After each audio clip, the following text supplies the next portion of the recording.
O, eto pa. O, eto pa yung isa. Ano namang update, Yusek Claire, doon sa nagpa-blotter kayo against Trixie Cruz Angeles and Ahmed Paglinawan? Are you planning to take that further and actually file a case or hanggang doon na lang? Pinag-isipan ko talaga kung magpa-file ako. Kailangan ko lang kasi talaga na ito yung ma-report kasi sabi nga natin, whatever happens to me, at least meron taong pwedeng... O, tinan mo. Di ba you feel na ganito, you feel na ganyan. Na-feel mo, threatened ka, that's why you filed a complaint. O tapos ngayon nagtataka ka kay Leandro Lewiste, bakit siya nag-file ng complaint sa'yo? Ang haba-haba naman nung complaint niya, final niya sa'yo. At naka-note doon kung ano yung mga peking balita na inano mo. Sabi mo, hindi mo pa natatanggap yung demanda sa'yo. O bakit nagsasalita ka na?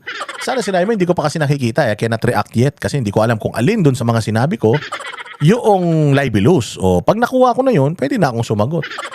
O hindi ba? Dapat ganun, hindi. Sagot ka na ng sagot. Hindi mo pa pala alam kung ano yung grounds niya. O ngayon, ito naman, ikaw yung ikinontent.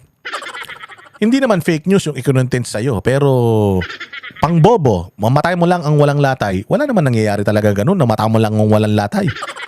Oo, tumakbo ka na. Hanggat may lupa. O pagka ginanon ka, threat na yun. Ginagamit ka sa pelikula yun. Nakakatawa nga pag ginagamit yun. Appendix mo lang ang walang latay. Ano namang ano doon? Anong nakakatakot doon? Anong threat sa buhay mo ron? O pero karapatan mo yan bilang ikaw, yan yung nararamdaman mo, importante sa yung nararamdaman mo. O may pumigil ba sa iyo na ginawa mo? Pinagtawanan ka, oo. Pero hindi ka naman nagpapigil, di ba? O tapos nagtataka kay Leandro. Anak ng tokwa, talaga napaka-bobot double standard talaga nitong tao na ito. Pag unahan, no? Yung unahin yung pag-iimbestiga. Hindi naman po kasi biro yung sinabi sa akin. Hindi biro yung kinontent nila. Ito isinapubliko pa. Ang sinabi kasi, kung ilalaglag ka ng humans mo, appendix and coccyx mo lang ang walang latay sa pinaggagawa mo. So, ibig sabihin, Ang sinabi ba nila na appendix mo lang ang walang latay sa akin? Bobong putang ina. Sinabi ba ni Trixie o ni Ahmed na mata mo lang ang walang latay sa akin? Appendix mo lang ang walang latay, humanda ka sa akin. May ganun ba? Wala naman Ang sinasabi nila, lagot ka sa taong bayan. Mata mo lang ang walang latay sa galit ng taong bayan sa'yo. O, natitreaten ka doon. Hindi ka natitreaten sa ginagawa mong paninira sa ibang tao. Hindi ka natitreaten sa pangmamaliit mo sa problema ng Pilipinas. Pero, natitreaten ka pagka sinabi ng tao sa'yo na pag wala ka na sa posisyon, humanda ka. Hindi ka sinabing humanda ka sa akin. Hindi ko sinabing humanda ka, mata mo lang ang walang latay sa akin. Sinabi ko lang na pag ikaw wala na dyan sa posisyon mo, mata mo lang ang walang latay. O, mata mo lang ang walang latay. Sinabi ni Trixie sa akin, kay Ahmed. Mata mo lang ang walang latay kay Ahmed. Mata mo lang ang walang latay kay Boss Dada. May ganun ba? Wala. Utangin na, kaya nga hindi mo isinampayan nakaso kasi alam mo pang tanga O, naginawa mo lang talaga yung pagsasampa na yan para po siyang mapag-usapan ka. Parehas kayo ni Tori na sabik sa aruga. Parehas kayo ni Boying Rimulya na sumusuka na ng bulate.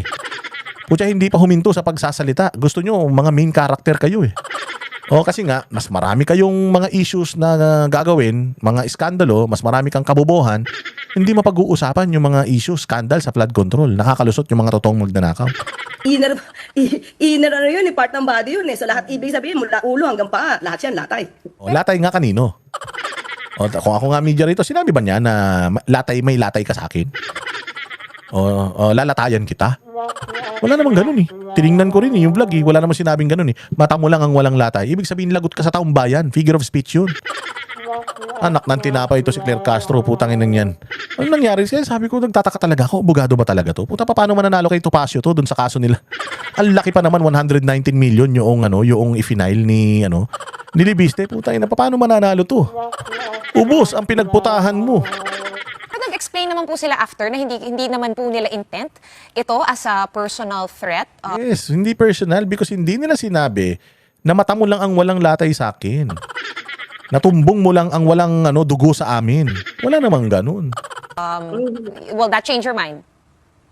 Nagawa na nila yun Nung hindi pa ako nag-report sa NBI, wala naman silang binabawi. Kasi I even made a content on that. Sabi ko, magpapablatter ako. Pero hindi.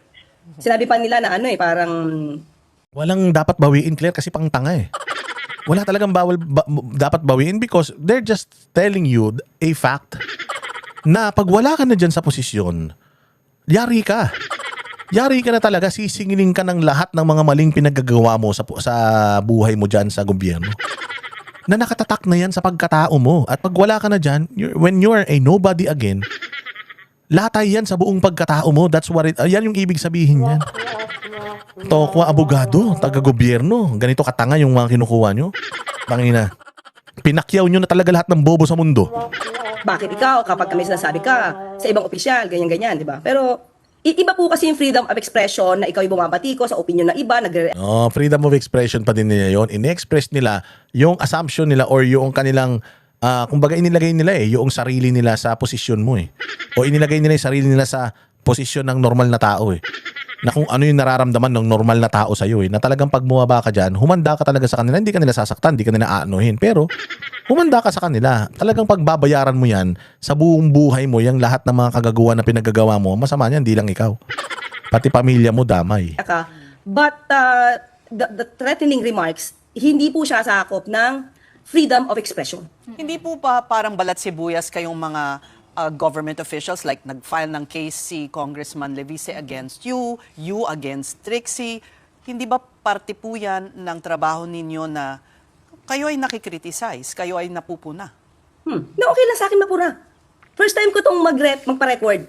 Ito, in fairness In fairness kay Claire Castro, ano yan, fame whore yan, o clout chaser yan. Gusto niya talaga yung napag-uusapan siya. Oo, gusto niya yung napag-uusapan siya. Kaya feeling ko nga sinasadya niya na yung mga ginagawa niya dyan para mapag-usapan siya para hindi siya makalimutan ng tao O malay mo nga naman, merong tanga-tangang partido na patakbuhin to. Di kumita pa siya sa campaign funds, di ba? And ganyan talaga kapag yung posisyon, yung kapangyarihan pumasok na sa utak mo, sa ulo mo. Tapos lumaki na yung ulo mo. Ganyan na yan. Ayaw na nila nang hindi sila napapansin. Kaya kailangan nilang gumawa ng mga ganyan para mapansin sila. So yes, believe ako dito kay Claire Castro kasi in fairness, kahit anong batikos natin, pagmumura natin dyan, di man nagre-retaliate yan. Totoo naman yan. Kaya nga takanta-taka tayo na dun lang sa isang bagay na yun, putsang ina, naapektuhan ka. Samantalang mas maraming masasakit na salita na mas nakakamatay pa yung mga pinagsasabi sa kanya. But in fairness kay Claire, totoo naman yan. Wala naman siyang pake. Kahit magmukha siyang tais at Pilipino, basta ang importante, kumita siya. Record pa nga lang to hindi po ako nagpa-file pa ng case. Although I was asked to sign a complaint sheet para may record. But wala pa po akong pinafile. I just have to report this matter because it concerns my security. Kasi nga ang gagawin yan, syempre yung dahil nga may complaint, wala man kaso, pero ina-activate mo na si DOJ to investigate. And pwedeng sabihin ni DOJ anytime na, hindi nag-public apology to. At talagang sinabi niya yan. YouTube, take down yung channel niyan. O kung Facebook man, Facebook, take down yung channel niyan. Ganun ang gagawin yan. So, anong tawag dyan? Di pagpapatahimik din, gusto mong patahimikin si Ahmed tsaka si Trixie na banatan ka, ganun din ang feeling niya na ginagawa sa kanya ni Leandro. Sabi ko nga sa'yo, pag sa kanya, hindi pwede. Pero pag sa iba, pwede. Buisit talaga hindi ba? Yan, tapusin na natin yan. Anong masasabi ni Claire Castro dun sa kaso? Tingnan mo ang difference between kay Claire Castro at saka dito kay Trixie Cruz Angeles sa pagpapaliwanag. Legally speaking, it will not comply with the elements of grave threats under the revised penal code. So we have to say that clearly. Diba? Meron siyang sinasite na revised penal code. It does not fall under the grave threats, under the revised penal code.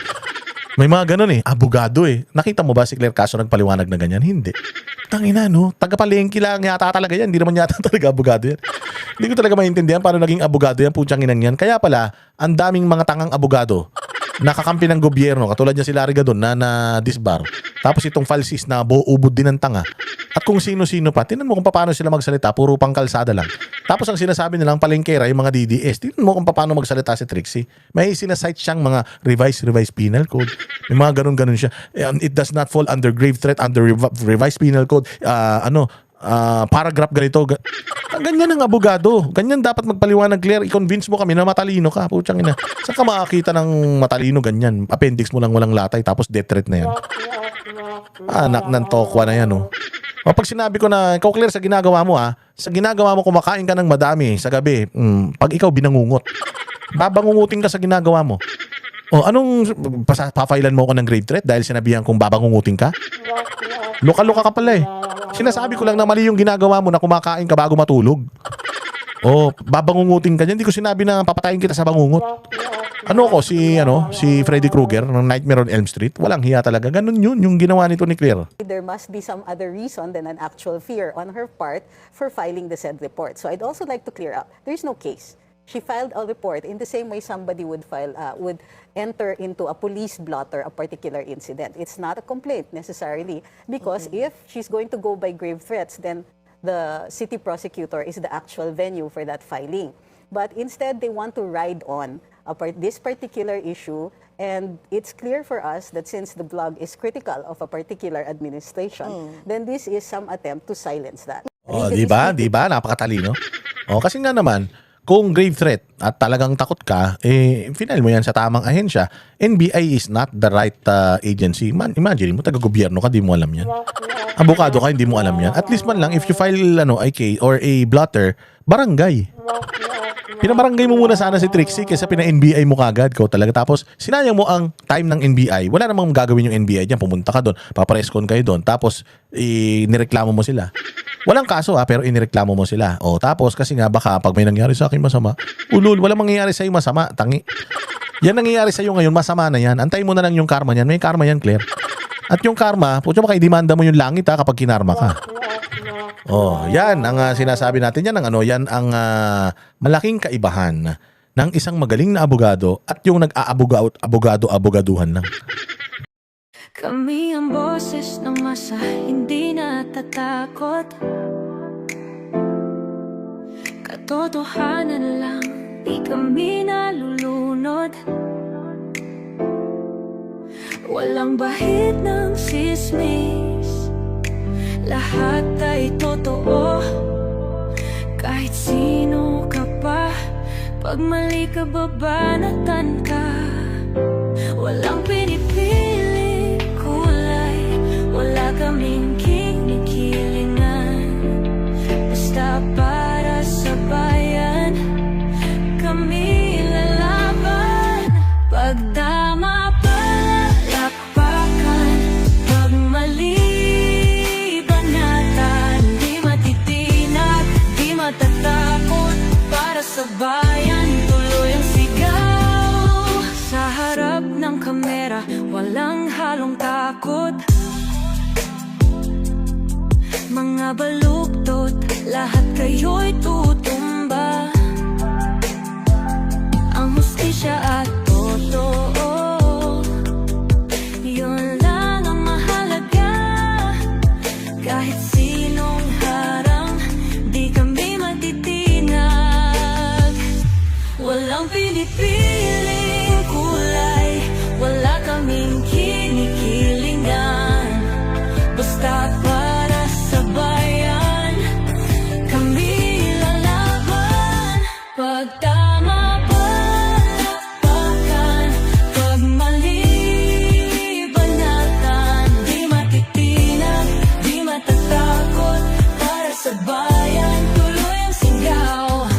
Kung nasa tama ka, ikaw ay aming kasama. Pero pag mali ka, handa ka na bang mabasag? Banateros kami, walang inuunan. Dahil bayan muna, bago ang sarili.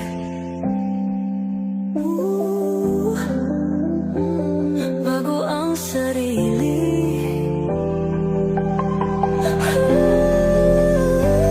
Pag tama palakpakan, pag mali banatan, banateros ang sigaw. Katotohanan ang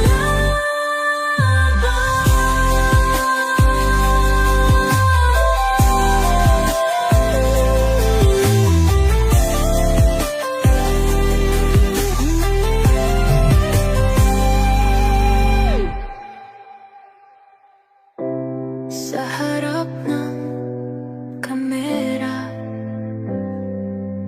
walang